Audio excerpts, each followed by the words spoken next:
That's my muffuletta, New Orleans classic. But let's talk about the ingredients, first of all, for a great muffuletta sandwich. You have to have an olive salad. We made this a couple of days ago.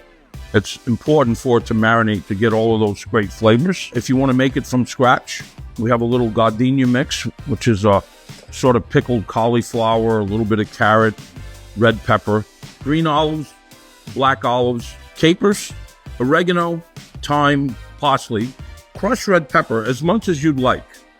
I like mine with a little bit of heat, so I'm going to use a good pinch. And then we're going to get to the garlic and shallot. You could use red onion if you can't find shallot, the olive oil. Just enough to coat it.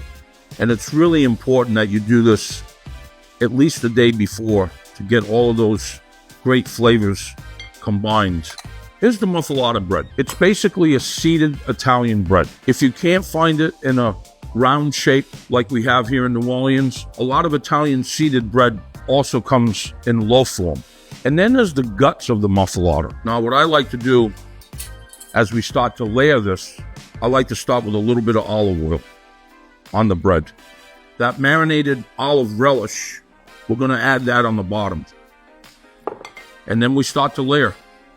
Mortadella, one of my favorites. Salami, capicola, or as I said, some people like to use prosciutto. And then the cheeses. We'll start with the provolone and then the fresh mozzarella. Want to kind of tuck that in the inside. Some people like to serve it warm. So you wrap it in tin foil and you put it in the oven for about 3 minutes. Kind of gets just nice and toasty. Some people don't like to toast it like that. They like to just sort of cut it. Look at that.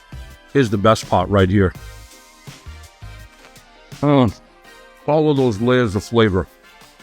Delicious. Have a bite.